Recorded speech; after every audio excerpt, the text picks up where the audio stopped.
اور یاد رکھو حضرت ایتھے جننے ماواں لے بیٹھے جو جنہاں کل ماواں ہیں اپنی ماواں دی بڑی قدر کریا کرو حضرت. ساڑیاں ماواں نے سانو جمل لیا درد برداشت کیتی ہے حضرت. یہ دیکھے نا میرے سر میں درد ہو رہی ہے، میں پیناڈول کھا لوں گا آرام آ جائے گا. میرے پیٹ میں درد ہو رہی ہے، میں اس کی کوئی میڈیسن لے لوں گا آرام آ جائے گا. لیکن حضرت یہ وہ درد ہے، ہوگی تو بچے کی ولادت ہوگی، وہ اس کی کوئی دوائی نہیں کھا سکتی حضرت. اور لکھا ہے کتابوں میں دنیا کی سب سے سخت ترین جو درد ہے وہ درد ذہ ہے حضرت، جو ماں بچے کو جنتے وقت برداشت کرتی ہے حضرت. ہم سب کی ماں نے برداشت کی ہے حضرت، اور ہم اس کا بدلہ نہیں دے سکتے. بزرگوں نے کہا ہے تو جو مرضی کر لے ماں کے لیے، تو جو مرضی کر لے، تجھے پیدا کرتے ہوئے جو ماں نے پہلی چیخ ماری تھی نا درد کی وجہ سے، تو اس کا بھی بدلہ اس کو نہیں دے سکتا. اس لیے قدر کرنا اپنی ماں کی قدر. یہ ہمارے بالکل ساتھ ہی نا یہ وہ کلب بنا ہے ویٹ لفٹنگ، منڈے جناب نکل دینے اڈے اڈے ڈانڈ. لیکن دکھ کی بات یہ ہے نا منوسا نے ڈانڈ بنا کے سب تو پہلے ماں ہی ڈرانی ہے. ہاں حضرت،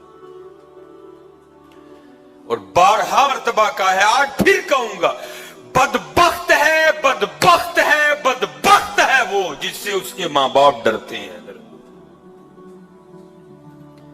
نہیں حضرت، آج بھی اپنے ماں باپ کے سامنے اسی طرح رویہ رکھو، ان کو اتنی دلیری دو کہ جس طرح بچپن میں ابے کو چنڈ مارتے ہوئے ڈر نہیں نہ لگتا تھا، اس کو تھا یہ چھوٹا ہے اس نے آگے سے کیا کرنا ہے.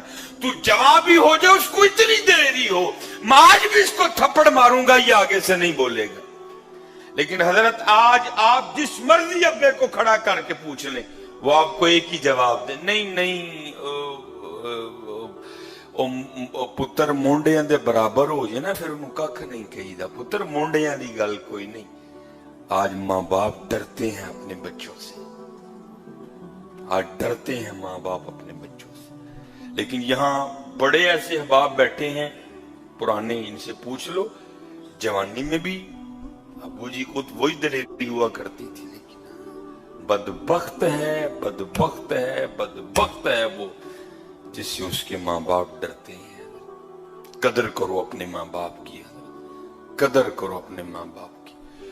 وہ امیر المومنین حضرت سیدنا عمر بن خطاب رضی اللہ تعالیٰ عنہ آپ فرماتے ہیں باپ اور بیٹا آ گئے.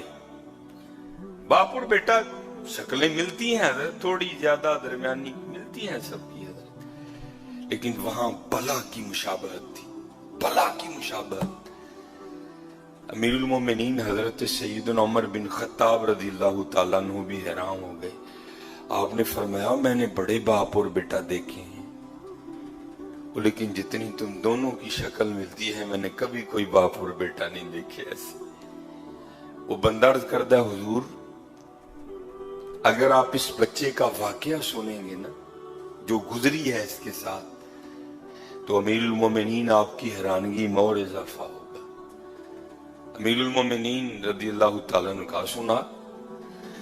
عرض کردہ حضور میں ایک تاجر ہوں، ماشاءاللہ بڑے یہاں تاجر احباب بیٹھے ہیں، اب تو تجارت بڑی آسان ہو گئی، مال بناؤ ڈبوں میں ڈالو نمبرنگ کرو کارگو والے نو ویل دے کے ویلے ہو کے رام نال سو جاؤ. لیکن پہلے کیا تھا، پہلے خود ہی سفر کرنا پڑتا تھا، کہیں کہیں ماہ کا سفر کرنا پڑتا تھا اور پھر اپنا مال تجارت لے کر، جیسے ہم نبی علیہ السلام نے بھی سفر کیا شام کی طرف تجارت کا مال لے کر اپنے بچپن میں، پھر جوانی میں بھی نبی علیہ السلام حضرت خدیجہ رضی اللہ تعالیٰ عنہ کا مال لے کر پھر شام گئے. تو اب بڑا آسان ہو گیا نا. عرض کردہ حضرت یہ جب بچہ جب دنیا میں آنے والا تھا نا، دنیا میں نہیں آیا تھا، بھی ماں کے پیٹ میں تھا، تو تجارت کا مال تھا، سیزن تھا، مجبوراً مجھے نکلنا پڑ گیا.